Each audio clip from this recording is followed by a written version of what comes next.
Welcome back. Nigeria has been drawn in Group D for the FIFA Under-20 Women's World Cup. And we're speaking to a women's football advocate, Harry there. And Harry says, look, I'm not bothered. I think Nigeria can come out of that group. Before we get Harry talking again, let's just take a look at how Nigeria got to qualify for the World Cup. Two-time runner of the Falconets, they began their campaign with a huge, they will begin their campaign for the World Cup proper against Germany right there in France. And Germany edged Nigeria to lift the trophy 2 times, and Nigeria got to the championship final in 2010, right there in Germany, and 2014 in Canada. Let's go back to Abuja studio. Harry is standing by. Harry, we've got Germany again, and you're not bothered. What is it that you're seeing in this team?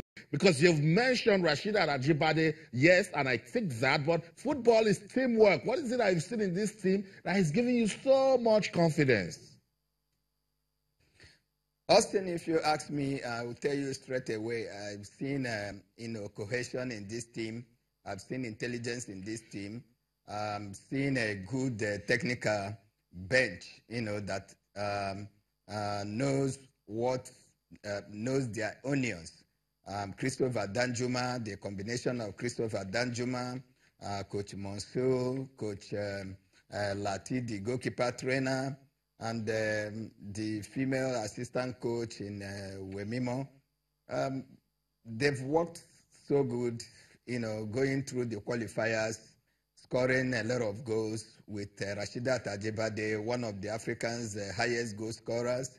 Because I do not know, I don't want to go into that, what CAF is calculating, and that the Ghanaian, the 20 player, would have scored more goals than Rashidat. But from available records are there to be shown.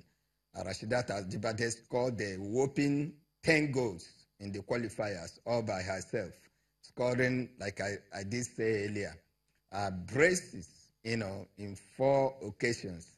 She scored a brace in her first game against Tanzania in Nigeria here. She went to Tanzania and scored a brace. She scored a brace against Morocco here in Nigeria.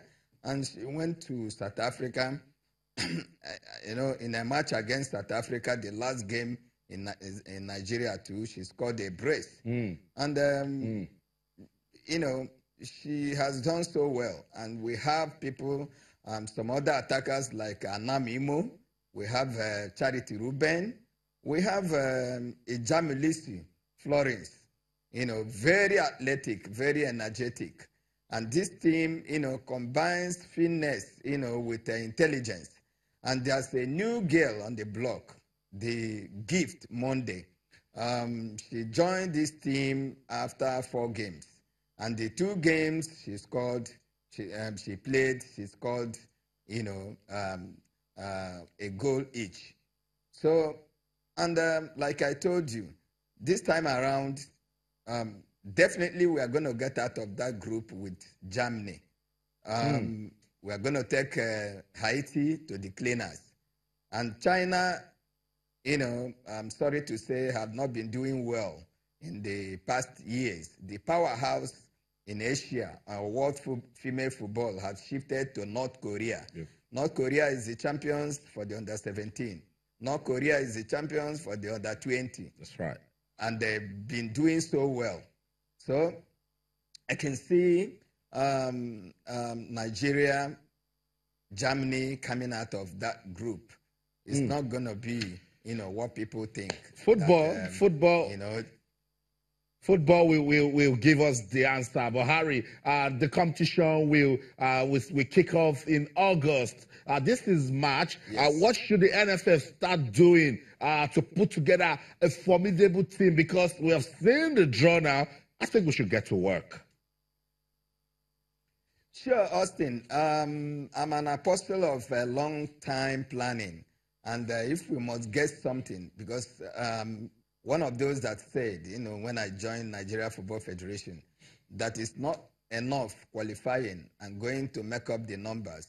And bearing in mind that we have played at this level, at the finals 2 times, this is the time we're going to have a crack, a touch at that trophy. And that means we have to start planning.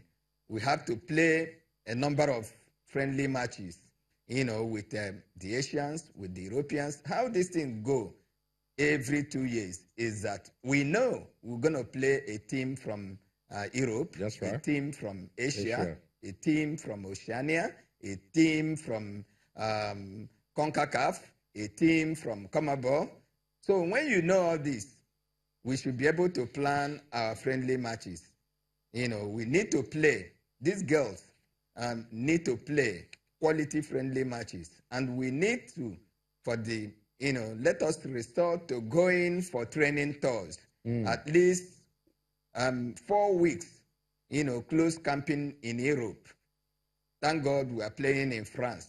We'll go to England, or we'll go to neighboring countries within France, or even go to France. Very, very because with Super Falcons, far back in 1995, I know that I went with the Super Falcons to Sweden in 95 for 1 good month.